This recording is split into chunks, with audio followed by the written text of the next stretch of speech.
দ্রুত বিচার দেখে কি দিক বিদিক জ্ঞান শূন্য হয়ে পড়ছেন মমতা বন্দ্যোপাধ্যায়? আসছি ফাল্গুনিদি, 30 সেকেন্ডস। হ্যাঁ, একদমই তাই। উনি দেখছেন খুব তাড়াতাড়ি এটা সলভ হয়ে গেল, বেঁচে থাকলো না তাদের আর আন্দোলন করার মতো কিছু, সেই জন্য করছেন এবং নিজে বেঁচে থাকার জন্য।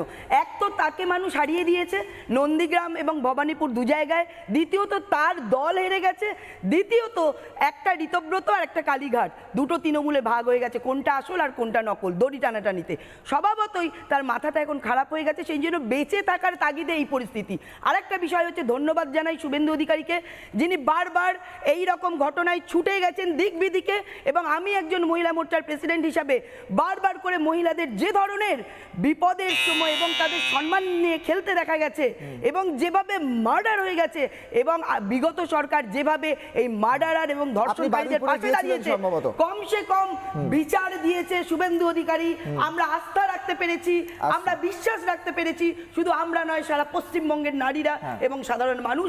এই জন্য তাকে ধন্যবাদ। আপনি বারুইপুরে সম্ভবত গেছিলেন, আমি যদি ভুল না করি, ওখানে বারুইপুরে গেছিলাম এবং ওই নৃশংসতা ছবিটাও আমরা দেখে এসেছি, এবং তার মায়ের কান্না, বাবার কান্না এবং তার প্রতিবেশীর কান্না, তারাও মুসলিম পরিবার, তারা বলছে এরা যেন কিছুতেই ছাড়া না পায়।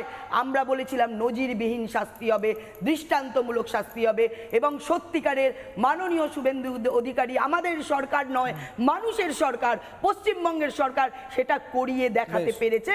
এর জন্য ধন্যবাদ। আমরা তার উপর আস্থা ভরসা রাখি, পশ্চিমবঙ্গের মানুষ রাখে, বিশেষত মহিলারা রাখে। সৌরভপ্রিয় দত্ত, 30 সেকেন্ডস দেবো।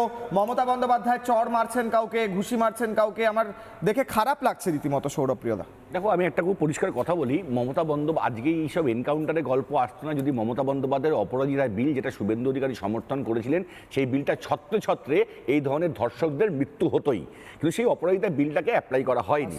যাই হোক, এখন আরও 4-5 জন আছে, রাজা নাম যেটা বলে গেছে, সেই রাজা সহ আরও 4-5 জনের এখনো বিচার বাকি রয়েছে। আমি চাইবো তাদেরও যেন এরকম দশা হয়, সে যেভাবে মরবে মরুক। 3 নম্বর কথা, মমতা বন্দ্যোপাধ্যায় মিছিল করেছে ছাত্র যুব, আর সেখানে অসভ্যতামি করেছে বিজেপির গুন্ডারা।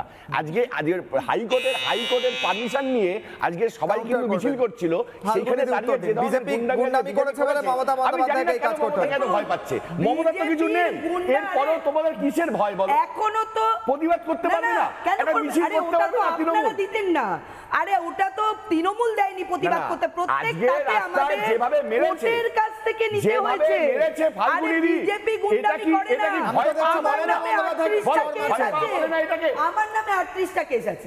বিজেপি গুন্ডামি করে না, পতাকা রয়েছে বিজেপি, কি কথা বলছো? সেই জন্য মানুষ সরিয়ে দিয়েছে। গান চলছে বিজেপি গুন্ডামি করে না, গান চলছে। আপনি দেখুন কোথায় গুন্ডামি করেছে।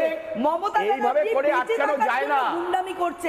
আমি চাই, শুভেন্দু বাবু বলেছেন যে ভয় আউট ভরসাহীন, সেখানে যদি মমতা বন্দ্যোপাধ্যায় আন্দোলন করতে আন্দোলন করছে,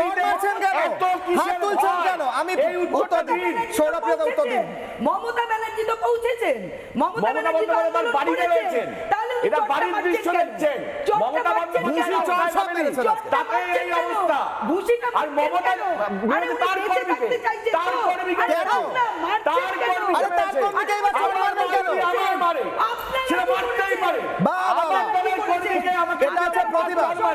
শাসন মারতেই পারে, এটা কোনো যুক্তি দাদা দিদি? আমি তো এটা নিয়ে বলছি না, এই বিষয়ে সমর্থনে যাচ্ছি না, আমি আজকের মিছিল নিয়ে বলছি। আজকে যেভাবে অসভ্যতামি করা হলো, এটা বোঝা যাচ্ছে মমতা বন্দ্যোপাধ্যায়কে বিজেপি এখনো ভয় পায়, যার কিছু নেই।